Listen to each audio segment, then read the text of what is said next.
Hello everyone, welcome to Barca News. It is October 29th, 2023, and it's reported that La Liga are set to file a complaint against Barcelona for racist chants during El Clasico match. Also, the club could receive a financial boost in the case one of their former defenders gets permanently offloaded during a winter transfer market. And finally, Florian Wirtz has been linked with Barcelona once again after a report by Fabrizio Romano. We have a lot to discuss, so let's begin.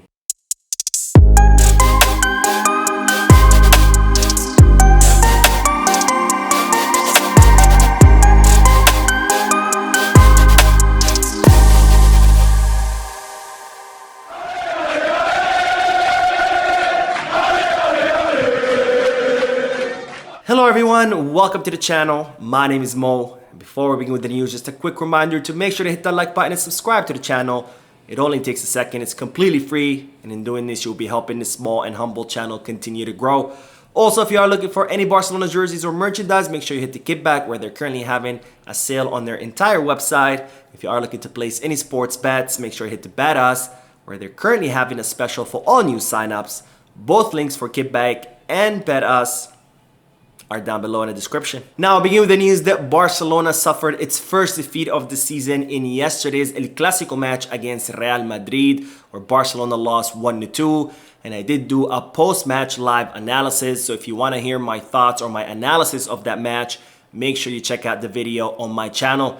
Now, speaking of El Clasico match, it's reported that Barcelona have broken an attendance record for the season with 50,000 spectators, which is the highest amount of spectators for this season, breaking the previous record of 45,000 spectators in that match against Real Betis. Now, Barcelona have yet to release the revenue or how much money they made out of El Clasico match, but it's being reported that's also going to be a record for this season, and some are even saying that this revenue could surpass previous El Clasico matches at the Spotify Camp Nou. Now, you might ask yourself, well, how is it possible that Barcelona are going to make more money in this El Clasico match when the Olympic Stadium has almost half the capacity of the Camp Nou? Well, the explanation is that yes, the Camp Nou does have capacity for 99,000 people. However, 83,000 of those seats are reserved to season ticket holders. And of course, season ticket holders get a discount on their tickets. So that only leaves about 17,000 seats reserved for regular people who buy their tickets and pay full price for them. While at the other hand, you have the Olympic Stadium, where yes, it does have a capacity of 50,000 people, but only 17,000 out of those seats are for season ticket holders. So that means that more than 30,000 seats are for people who pay full price. So that's how it's being reported, or it's being speculated that Barcelona could end up making more money out of this El Clasico match than previous El Clasico matches at the Spotify Camp Nou. Now, speaking of El Clasico match, it was of course a very disappointing defeat for Barcelona and for all Barcelona fans, especially after how the team performed during the first half, where they completely dominated Real Madrid, created plenty chances, scored a goal, and even had the chance to score a second and a third goal. But unfortunately, the team took their foot off the accelerator during the second half, allowing Real Madrid, who hadn't really done anything or created any chances, to score 2 goals and end up taking home those 3 very important points. Now, in that post-match interview, İlkay Gündoğan criticized his teammates' attitudes when he said, "I have to be honest, not as much as I wish because I don't want to say something wrong. But I was in the dressing room and of course people are disappointed. But especially after such a big game and a result that is so unnecessary. I wish for more frustration, more anger, and more disappointment. This is a little bit the problem. There has to be more emotion, especially when you lose and when you know you can perform better, do better in certain situations, and you just don't react. It transfers to the pitch at the end of the day. We need to make a huge step in that because otherwise Real Madrid or even Girona are going to run away. I didn't come here to lose this type of game or let a gap create." Now, strong words by İlkay Gündoğan stating that he wants to see more disappointment and more anger in the locker room. And unfortunately, a lot of media outlets have taken his İlkay Gündoğan statement as a chance to create drama and say that İlkay Gündoğan is hitting back at his teammates or that is some kind of problem in the locker room. But I didn't take it like that at all. I think this is İlkay Gündoğan is stepping up as a leader and demanding more out of his teammates, wanting them to be angry, to be more passionate about this loss, because Barcelona need to really re-examine what happened during this match, because it's absolutely unacceptable, especially after how Barcelona performed during the first half, where we could have easily won this match, where Real Madrid hadn't done anything up to the goal that they scored, where Vinicius Jr. was completely cancelled out by Araujo, Rodrigo was completely cancelled out by by Iñigo Martinez, and where even Jude Bellingham himself had been completely pocketed by Gavi and hadn't done anything. And this is a match that Barcelona should have won, not because it's a Clasico match, but because how much better they were than Real Madrid. But yet the team took their foot off the accelerator and allowed Real Madrid in 2 chances to end up winning this match. And of course, this was very disappointing for everyone. And İlkay Gundogan was amongst those disappointed, and he is asking for his teammates to step it up, to be more angry, to be more passionate, because at the end of the day, this cannot repeat itself. This cannot happen again. Otherwise, La Liga is at risk. Now, while we're still on the topic of the Clasico match, it's reported that La Liga will file a complaint against Barcelona for racial slurs hurled at Vinicius. Now, it's reported, and this was captured by cameras and microphones, in several instances of the match, some parts of the stadiums began hurling racist chants or racist slur at Vinicius, calling him a monkey. And this is very unfortunate and extremely disappointing, especially since it's coming out of our own Barcelona fans.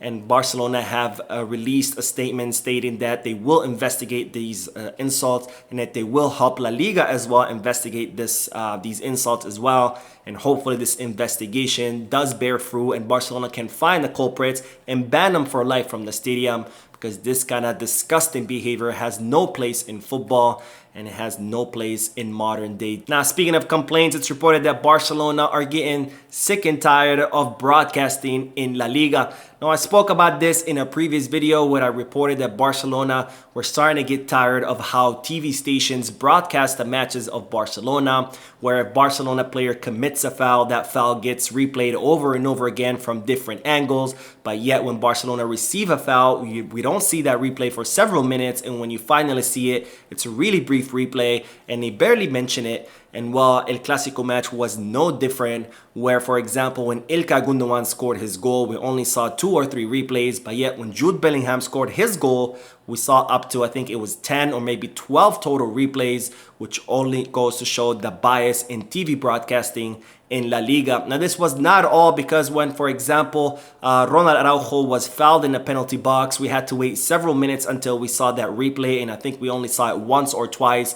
But yet, when Ronald Araujo fouled Camavinga in Barcelona's penalty box, we saw that replay over and over again from different angles in slow motion, and there was even an instance where they zoomed in into the play.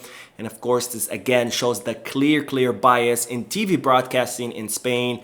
And it's reported that Barcelona are growing sick and tired of that, because not only do they have to face biases with La Liga or biases with the Royal Spanish Football Federation or biases with the refereeing, but now they also have to face biases in how matches are broadcasted.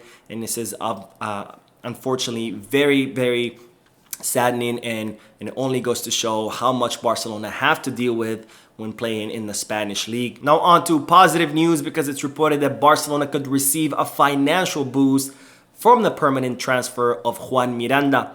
Now, in case you don't know who Juan Miranda is, he's a 23-year-old left back who came up through the Barcelona academy, in which Barcelona transferred him on a free transfer to Real Betis. However, when this transfer was made, Barcelona reserved a 40% of a future buyout clause.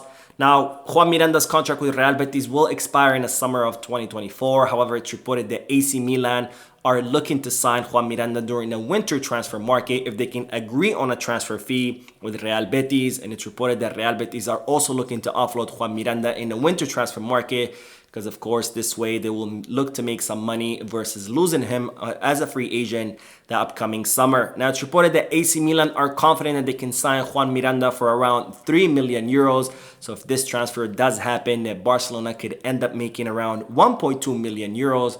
So of course, given the club's financial situation, any financial boost is very much welcome. And as I reported previously, Barcelona did make 3 million euros a few weeks ago from the transfer of Stanis Pedrola to Sampdoria, given that the clause in his contract got activated after he played a total of 10 matches with the Italian side. Now we will end today's video with the news that Florian Wirtz has been linked with Barcelona once again, after a Fabrizio Romano report. Now, Fabrizio Romano reported that Bayer Leverkusen will offload Florian Wirtz this upcoming summer transfer market for around 100 million euros.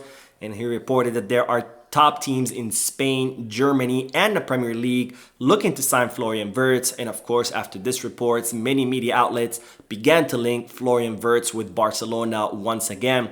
Well, as I reported many times before, Barcelona are not in the race for Florian Wirtz, because even though Deco would love to have Florian Wirtz on the team, and even though Florian Wirtz has said in the past that he would love to play in Barcelona, unfortunately, given his prohibitive price of 100 million euros, there's no way that Barcelona could sign or even consider signing Florian Wirtz. So despite the new links, or despite the rumors once again linking Florian Wirtz to Barcelona, unfortunately, I'm here to tell you that that's not going to happen. So that is it for today. I hope you enjoyed the video. If you did, please give me a like. Also, I would like to invite all of you to please leave a comment down below, giving me all your thoughts and opinions about all the news that I share with you. And finally, I would like to invite all of you to please subscribe to the channel so you can stay current on all the latest news in regards to our beloved club, FC Barcelona. Thank you for watching. I will see you in the next video. And as always, Visca Barça.